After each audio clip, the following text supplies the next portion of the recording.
హల్లెలూయా. వాక్యాన్ని ధ్యానం చేసుకుందాము. యోహాను సువార్త 17వ అధ్యాయము 26వ వచనము. నీవు నాయందు ఉంచిన ప్రేమ వారి యందు ఉండునట్లును నేను వారి యందు ఉండునట్లును వారికి నీ నామమును తెలియజేసితిని, ఇకను తెలియజేసేదనని చెప్పెను. ప్రార్థన. పరిశుద్ధుడా, మీకు వందనాలయ్యా. వాక్యమయ్యున్న దైవమా నీకు వందనాలు. మాట్లాడే దైవమా నీకు వందనాలు. గ్రహింపును కలుగజేయువాడా నీకు వందనాలు. స్తోత్రములు స్తోత్రములు స్వామి. ఈ వాక్య భాగంలో నుండి మీరు మాతో మాట్లాడండి. మీరు మాట్లాడుచూ ఉండగా వినగలిగే చెవిని, గ్రహించగలిగే హృదయాన్ని, అనుసరించే జీవితాన్ని ఇమ్మని యేసునామములో అడుగుచున్నాం తండ్రి. ఆమెన్.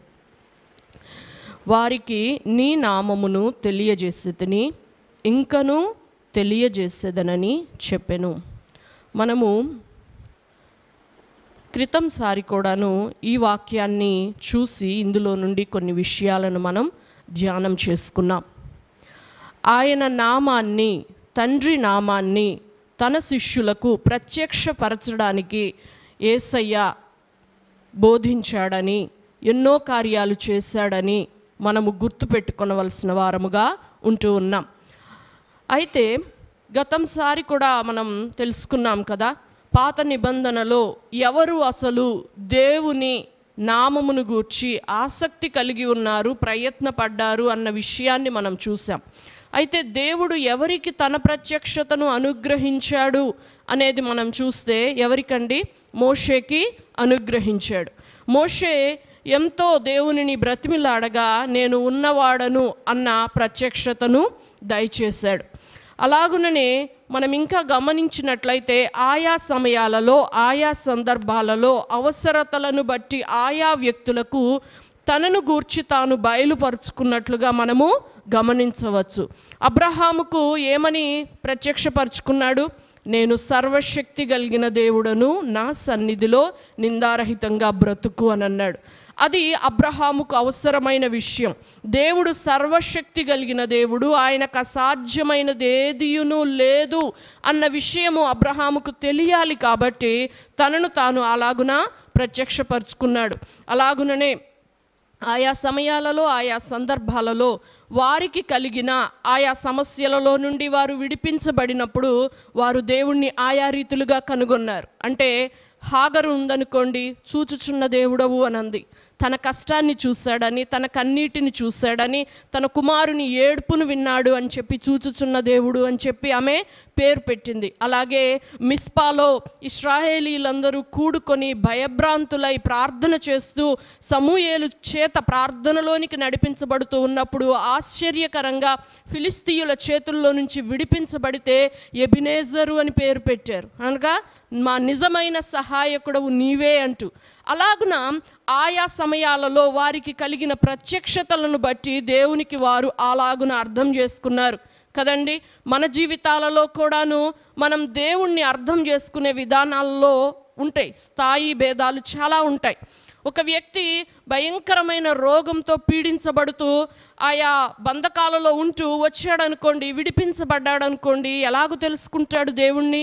యెహోవా రాఫాగా తెలుసుకుంటాడు, ఆయన స్వస్థపరిచే దేవుడిగా తెలుసుకుంటాడు. అలా తాను నిజంగా తెలుసుకున్న దానిని ఎవరు పనిగట్టుకొని నువ్వు వెళ్ళి చెప్పు అనాల్సిన అవసరం లేదు.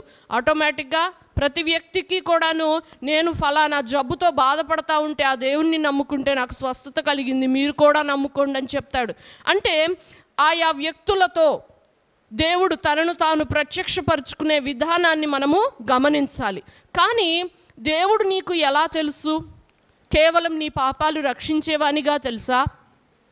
నీకు సహాయం చేసే ఎబినేజర్గానే తెలుసా? నీ యొక్క రోగాలను పోగొట్టే యెహోవా రాఫాగా మాత్రమే తెలుసా?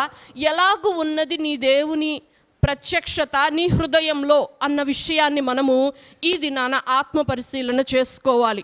ఆ దినంలో మోషేకి అవసరమైంది ఏంటి అనంటే, నేను ఉన్నవాడను. అబ్రహాము, ఇస్సాకు, యాకోబుల కాలంలోనే కాదు, ఈ కాలంలో కూడా ఉన్నాను, నేను మొర విన్నాను, నేను మీతో ఉండేవాడను అంటూ తన యొక్క ఉనికిని తెలియజేసుకున్నాడు. అంతటితో ఆగక ఇంకా దేవుని గురించి పరిశీలనగా తెలుసుకోవాలి అన్న ఆశ మోసేకుంది. కాబట్టి మనం ఏం నేర్చుకున్నామండి? ఆయనకు సమీపంగా ఉండే స్థలమైన యేసుక్రీస్తు యొక్క గాయాలలో నిలబడినప్పుడు మాత్రమే ఆయన తన నామమంతయు కూడా ప్రకటించినట్లుగా మనము కనుగొన్నాం కదా. అది ఎక్కడ? నిర్గమాకాండము 32వ అధ్యాయము 21-22లో అడిగినప్పుడు నా సమీపాన ఉన్న స్థలములో ఆ బండ సందులో నేను నిన్ను దాచిపెడతాను, అప్పుడు నువ్వు నన్ను చూడవచ్చు, కనుగొనవచ్చు అని అన్నాడు. అదే నిర్గమ 34 అంటే నెక్స్ట్ అధ్యాయం 6వ వచనంలో అంటాడు, యెహోవా తన నామమును బయలుపరచెను, తన నామమును ప్రకటించెను అంట. ఏమేం చెప్తాడు?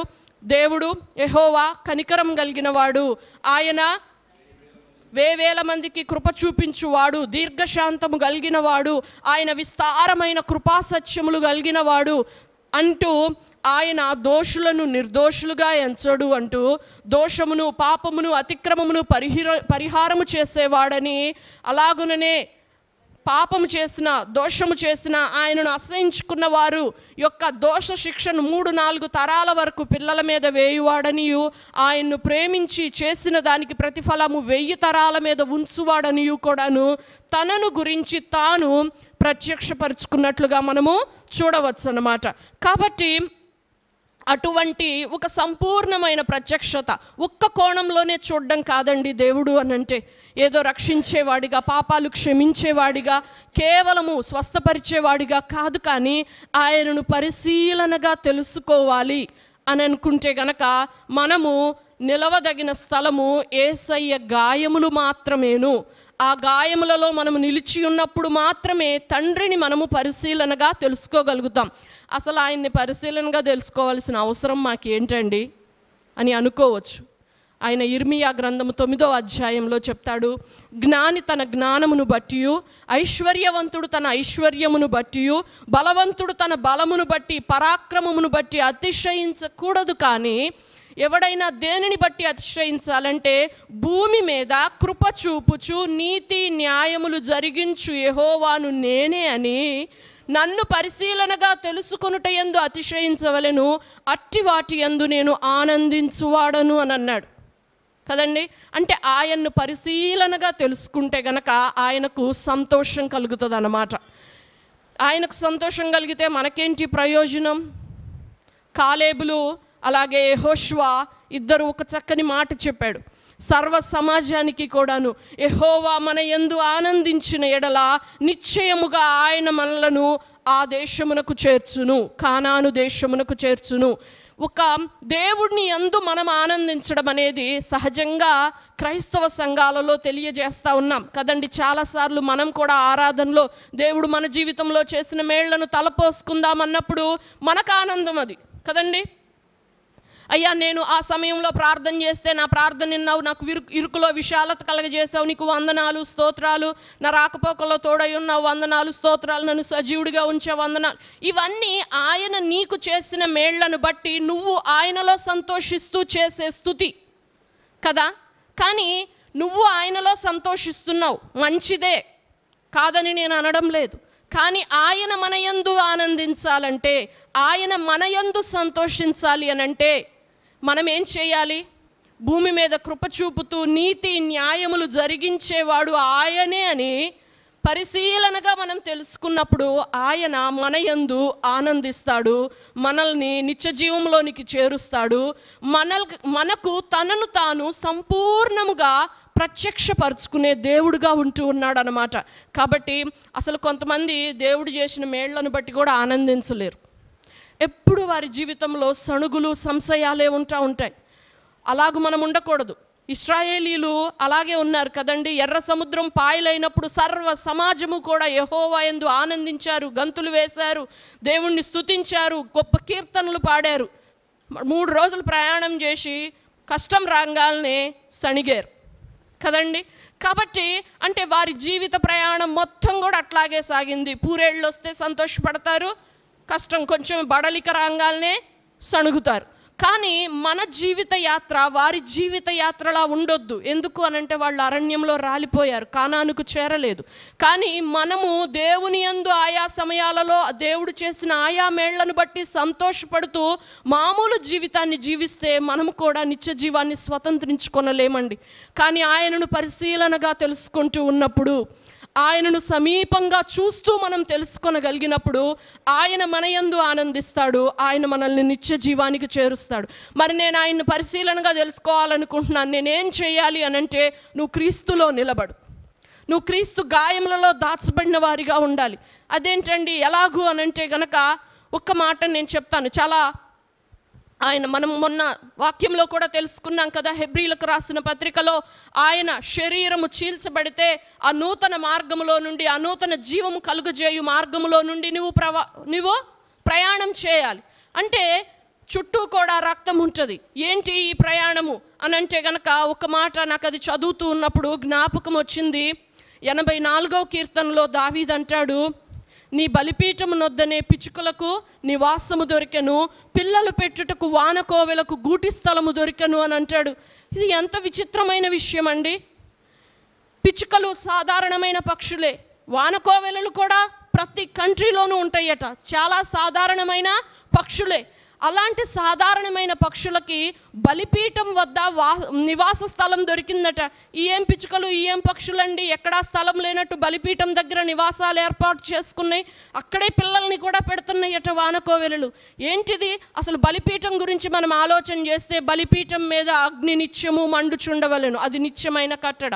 అంటే ఉదయమా, సాయంత్రమా, మధ్యాహ్నమా, రాత్రా ఏమీ సంబంధం లేదు. నిత్యము కూడా బలిపీఠం మీద అగ్ని మండుతూ ఉండాలి. పైన చూస్తే అగ్ని మండుతుంది, పక్కల చూస్తే బలిపీఠ కొమ్ముల నిండా కూడాను ఆయా బలి పశువుల యొక్క రక్తము చెమర్చబడతా ఉంటుంది. బలిపీఠము అడుగున రక్తశేషము పోయబడతా ఉంటుంది.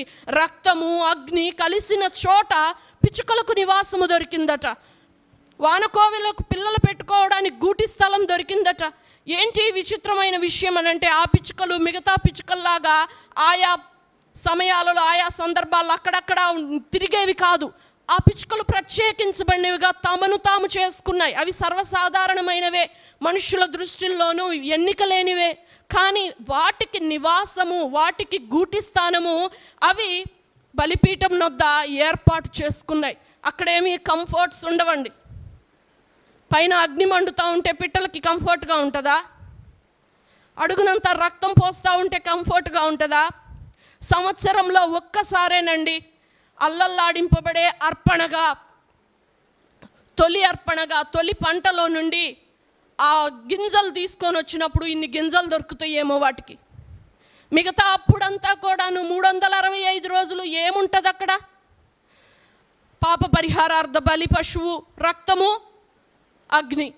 సమాధాన బలి పశువైనా సరే, నైవేద్యములైనా సరే, ఏదైనా మిగతావన్నీ కూడా గోధుమ పిండితో చేయబడేయే. కానీ వాటికి గింజలు దొరికేది సంవత్సరంలో ప్రథమ ఫలాల సమయంలో మాత్రమే గింజలు దొరుకుతాయి. కానీ వాటికి సర్వ సమృద్ధి కలిగినందుకు అవి బలిపీఠం వద్ద ఉండలేదు. సకల కంఫర్ట్స్ దొరుకుతున్నందుకు అవి బలిపీఠం దగ్గర నివాసాన్ని ఏర్పాటు చేసుకోలేదు. అలాగుననే ఇరుకు మార్గములో వెళ్తూ ఉన్నప్పుడు, యేసయ్య యొక్క మార్గములో మనం ప్రయాణం చేస్తూ ఉన్నప్పుడు సకల కంఫర్ట్స్ ఉండవు మనకు. కానీ నీ మనస్సు గనక కంఫర్ట్స్ వెనక పరుగులు ఎత్తినట్లయితే నీవు యేసయ్య గాయాలలో నిలబడలేవు. అక్కడనే నీవు నివాసాన్ని ఏర్పాటు చేసుకొనలేవు. ఈ సమయంలో ఇంకొక మాట కూడా మనం జ్ఞాపకం చేసుకోవాలి.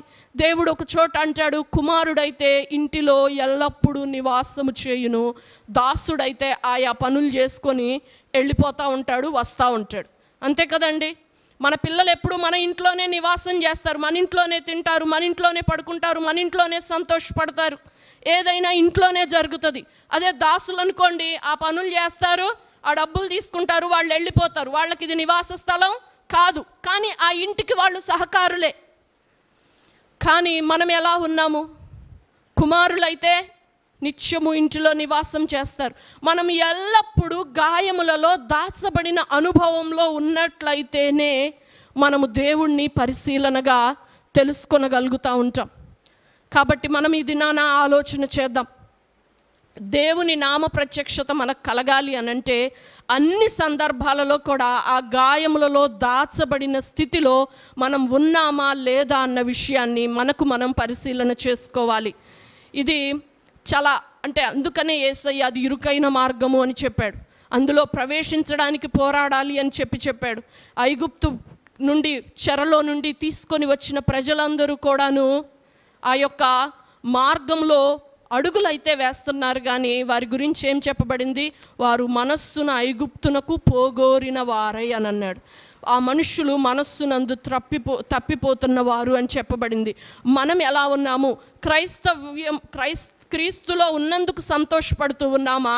ఆయా సందర్భాలలో అవన్నీ కూడా మనకి ప్రతిబంధకాలుగా ఉన్నాయి. ఆయన విధించే కట్టడలు, న్యాయ విధులు, వాటి ప్రకారం మనల్ని నడుచుకోమని దేవుడు చెప్పేవన్నీ కూడా మన హృదయానికి మన ఇష్టం వచ్చినట్లుగా కాళ్లకు అడ్డము లేకుండా తిరుగుటకై తమ యొక్క కట్టడలనన్నిటినీ కూడా చెరిపివేసుకున్నారు అని చెప్పి ఇశ్రాయేలీల గురించి దేవుడు చెప్పాడు. అంటే కాళ్ళకు అడ్డం లేకుండా తిరగాలి అంటే కాలు ఎటు ఉరకాలి అనుకుంటే వాళ్ళు అటు ఉరకడం కోసం కట్టడ అంటే ఏంటండి?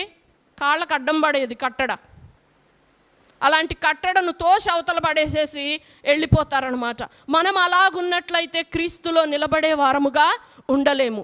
దేవుణ్ణి పరిశీలనగా తెలుసుకోవాలి అంటే క్రీస్తులో నిలబడాలి. ఆయన్ను పరిశీలనగా తెలుసుకుంటేనే మనము దేవుని యందు ఆనందిస్తాము. అది ఖచ్చితంగా జరిగే విషయమేను. ఆయన కూడా మన యందు ఆనందిస్తూ ఉంటాడు. మనము పరమ కానానికి చేర్చబడతామన్నమాట. కాబట్టి ఆసక్తి కలిగి ఉందాం ప్రియులారా. పాస్టర్ గారు మనకి సిరీస్లో చెప్తా ఉన్నారు కదా, ఏమని అనంటే చిన్నపిల్లలైతే నాన్న చాక్లెట్ ఇవ్వు, అమ్మ పఫ్ కొనిపెట్టివ్వు, ఇదే వాళ్ళకి అదే సంతోషం. అంతేగాని అమ్మకి ఎప్పుడు కోపం వస్తుంది, అమ్మకి ఎప్పుడు సంతోషం అవుతుంది, నాన్నకి ఎప్పుడు కోపం వస్తుంది, నాన్న పరిస్థితి ఏంటి, ఏది వాళ్ళకి అవసరం లేదు. వాళ్ళ అవసరతయే వాళ్ళకి ప్రధానంగా ముఖ్యంగా ఉంటూ ఉంటుంది అన్నమాట. మనం కూడా కేవలం మన అవసరం కొరకే దేవుని దగ్గరకు వచ్చి భక్తిగా ఉన్నట్లయితే కొన్నిసార్లు మీరు కూడా గమనించవచ్చు, పిల్లలు ఏంటో మనం చెప్పకుండానే చాలా పనులు చేసేసి ఏదేదో చేస్తూ ఉంటారు. దాని వెనక ఏదో స్కెచ్ ఉంటుంది అన్నమాట కదా. అంటే తల్లిదండ్రులకు అర్థమవుతూ ఉంటుంది, పిల్లల ప్రతి చర్య కూడా అర్థమవుతూ ఉంటుంది. వాళ్ళ వయసు ఎంత, వీళ్ళ వయసు ఎంత కదా. తల్లిదండ్రుల వయసు, పిల్లల వయసు ఎంత, వాళ్ళ చర్యలు గుర్తుపట్టలేరా? కానీ నవ్వుకుంటారు, వాళ్ళు వచ్చి అడిగినప్పుడు నవ్వుకుంటారు, ఇచ్చేస్తారు. కానీ సంవత్సరాలు గడిచిపోతూ ఉన్నా సరే అట్లే విధానంలో పిల్లలు కొనసాగుతూ ఉంటే తల్లిదండ్రులకు దుఃఖము, బాధ అనేది కలుగుతుంది అన్నమాట. కాబట్టి ఏదో అవసరత కొరకు మనము భక్తిగా ఉన్నట్లుగా మనము కనపడకూడదు, కానీ భక్తి మన జీవిత విధానం అయిపోవాలన్నమాట. క్రీస్తులో మనము అన్ని సందర్భాలలో నిలబడే వారముగా ఉండాలి. క్రీస్తు అంటే ఏంటండి? వాక్యము శరీరధారి అయి మన మధ్య నివసించింది. వాక్యములో నిలబడగలగాలి. అలాగుననే ఆయన మనతో చెప్పిన మాటలు ఆత్మయ్య ఉన్నాయి, అందులో మనము నిలబడగలగాలన్నమాట. కాబట్టి అలా మనం నిలబడినప్పుడు దేవుణ్ణి మనం పరిశీలనగా తెలుసుకుంటాం. ఇటువంటివి సందర్భాలు యెషయా జీవితంలో కూడా ఉన్నాయి. కాబట్టి అంటాడు ఆయన, దహించు అగ్నితో ఎవడు ఉండగలడు, నిత్యము కాలుచున్న వాటితో ఎవరు నివాసము చేయగలరు అని చెప్పి అడుగుతూ ఉంటాడు. ఆ అనుభవం మనకు కావాలని మనం ఆశపడినట్లయితే దేవుడు తప్పకుండా మనకి అనుగ్రహిస్తాడు. మనకు ఒక ఆశ ఉండాలి, ఆసక్తి ఉండాలి, ఆయనలో నిలబడాలి, దేవుణ్ణి పరిశీలనగా తెలుసుకోవాలి అని చెప్పేసి. కాబట్టి అలా మనం తెలుసుకున్నప్పుడు ఆయన మన యందు ఆనందిస్తాడు. తల్లిదండ్రుల్ని కూడా అర్థం చేసుకున్నప్పుడు పిల్లల యొక్క స్వభావంలో కూడా మార్పు వస్తుంది కదండి. తల్లిదండ్రుల్ని అర్థం చేసుకున్నప్పుడు పిల్లలు ప్రవర్తించే తీరులో కూడా మార్పు వస్తుంది. కాబట్టి మనం కూడా దినములు గడిచే కొద్దీ ఆయన్ని ఎరగడంలో, ఆయన్ని తెలుసుకోవడంలో అభివృద్ధి పొందాలి. దేవుడు అట్టి కృప మనకు సమృద్ధిగా అనుగ్రహించునుగాక. ఆమేన్.